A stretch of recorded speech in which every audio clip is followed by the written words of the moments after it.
विद्यार्थ्याने शाळेची फी भरली नाही म्हणून शिक्षकांनी त्याला वर्गात बसू दिलं नाही।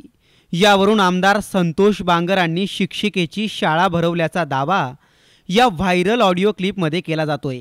या व्हायरल ऑडिओ क्लिपमध्ये नेमकं घडलं तरी काय, तुम्हीच ऐका। दादा काय हाँ बोलले का मला फडणवीस मॅडमला? उचल। हॅलो, हाँ बोला। बांगर साहेब बोलले पण आमदार बांगर साहेब।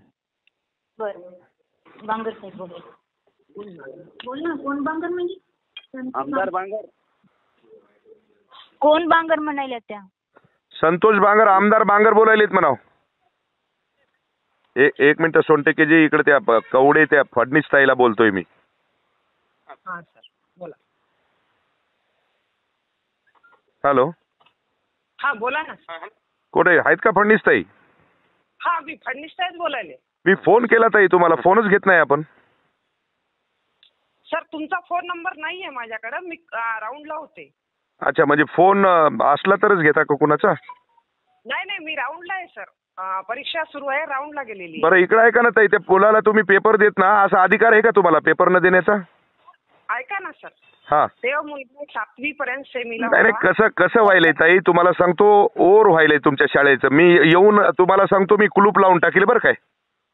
नाही ओव्हर नाही सर। नाही अहो ओर इकडे आहे का, तुम्हाला अधिकार आहे का कुण्या लेकराला तुम्हाला परीक्षेला न बसू देण्याचा?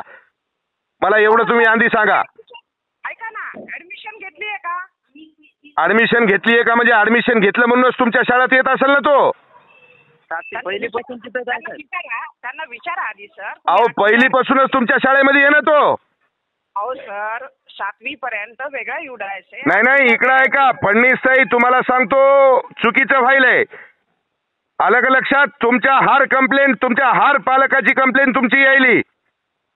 लोकांना गैरवागणूक देणे, लोकांना तुमच्या माहितीसाठी असं वेटीस धरणे, हे चुकीचं आहे। अहो इकडे आहे का, तुम्ही जर इकडे आता का तुम्हाला फोन करतोय, तुम्ही फोन घेत ना, म्हणजे किती तुम्हाला तुमच्या माहिती काय फोन येत नाही? ओ सोनटक्केजी, हे असं जर तुमच्या माहितीसाठी होत असाल तर तुम्ही काय? माझ्याकडे माहिती नाही आली, आत्ताच आपल्याकडून कळालं सर। मी बोलतो ताबडतोब त्या शाळेवर जा। कसे विद्यार्थी बाहेर ठेवता तुम्ही? पेपरला वंचित ठेवता येणार नाही त्यांना। मग पेपरला वंचित ठेवता येत नाही तर ती बाई तुमच्या माहितीसाठी कोणती फडणीस ताई आहे? तिला अधिकार दिलाय का? नाही अधिकार देताच येत नाही सर, आताच तुमच्याकडून कळालं। ताबडतोब त्या शाळेमध्ये जा आणि ऍक्शन घ्या, नाही तर मला तुम्हाला सांगतो त्या शाळेवर जाणं लागल। हा म्हणजे लेकराला तुम्ही शिक्षणापासून वंचित ठेवता का? सरकार तुमच्या माहितीसाठी इतका तुम्हाला पगार देते, कशासाठी द्यायलाय? तुम्ही स्वतः जा त्या शाळेवर आणि मला ताबडतोब तुमच्या माहितीसाठी इकडे फॉलोअप करा।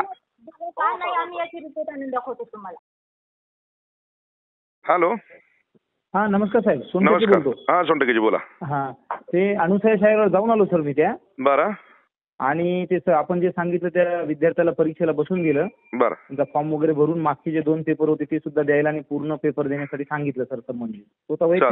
चालतंय आणि विशेष लक्ष द्या त्याच्यावर सोनटके, कारण की काय व्हायलंय, मनमानी कारभार झालाय त्या शाळेचा। हा सर आता कसं झालंय ते लेकरं तिथं तुम्हाला सांगतो परीक्षापासून जर वंचित ठेवत असतील तर किती मुगरुरी आली त्या तिथलच्या मुख्याध्यापकाला। नाही परीक्षेपासून कोणालाच वंचित ठेवता येणार नाही। मी त्यांना सांगितलं सुद्धा, तुमचं काही जरी प्रशासकीय कारण असेल तर ते तुम्ही पालकांशी बोला, पण लेकरांना परीक्षेपासून वंचित ठेवता येणार नाही तुम्हाला। आणि त्याच्यावर काय जे कारवाई करतायत त्या पद्धतीने तुम्हाला सांगतो कडक कारवाई करा त्याच्यावर, असं जमता का मला? Yes sir. Okay yes. देश विदेशातील प्रत्येक घडामोडींचे लाईव्ह अपडेट मिळवण्यासाठी आता साम टीव्हीच्या सर्व सोशल मीडिया प्लॅटफॉर्मला लाईक, फॉलो आणि सबस्क्राईब करा। तसंच सर्व नोटिफिकेशनसाठी बेल आयकॉन प्रेस करायला विसरू नका।